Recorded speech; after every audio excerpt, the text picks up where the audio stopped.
যে পাকিস্তানিরা ভোটের অধিকার না দেওয়ার কারণে আসলে আমাদের অনেক যুবকরা জানিনি না ৭১-এর যুদ্ধ কেন হয়েছিল।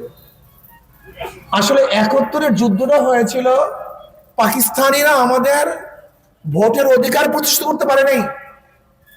আওয়ামী লীগ তৎকালীন সময় একক সংখ্যাগরিষ্ঠ লাভ করেছিল, তারা পুরো পাকিস্তানের ক্ষমতায় যাবে, কিন্তু পাকিস্তানিরা তখন ক্ষমতায় প্রতিষ্ঠা করছে না। এই ভোটের অধিকার রক্ষা না করার কারণেই পাকিস্তানের বিরুদ্ধে আমরা আন্দোলন করেছিলাম। অথচ শেখ সাহেব ক্ষমতার বসার পরই সে মুস্তাক সাহেবকে, যে মুক্তার সাহেবকে বলা হয় শেখ সাহেবের খুনি হিসাবে, সে মুস্তাক সাহেবকে কি পাশ করিয়েছিল, কিভাবে পাশ করেছিল আপনারা জানেন? অধিকাংশ জানি না আমরা। কুমিল্লার থেকে হেলিকপ্টারে ভোটের বাক্স ঢাকায় নিয়ে তারপরে তাকে নির্বাচিত করেছিল।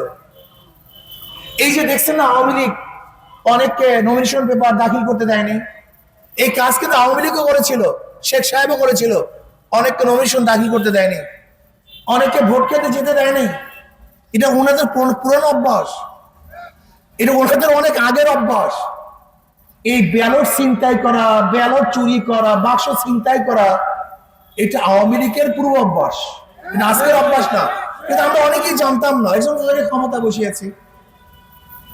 যে ৭১-এ ভোটের মর্যাদা না দেওয়ার কারণে পাকিস্তানের বিরুদ্ধে আন্দোলন করেছিলাম, ঠিক শেখ সাহেব ক্ষমতায় বসার পরে সেই কাজটাই করেছে। ভেবেছিলাম শেখ সাহেব বিদায় হলে হতে পারে আমাদের শান্তি আসবে, আমরা মুক্তি পাবো, বৈষম্য দূর হবে। কিন্তু আমরা কি দেখলাম, ৭১ থেকে ২০২৪ পর্যন্ত যারাই ক্ষমতায় ছিল তারা বৈষম্য দূর করতে পারেনি, মানুষের শান্তি প্রতিষ্ঠা করতে পারেনি, শ্রমিকদের মর্যাদা রক্ষা করতে পারেনি, ছাত্রদের অধিকারকে প্রতিষ্ঠা করতে পারেনি।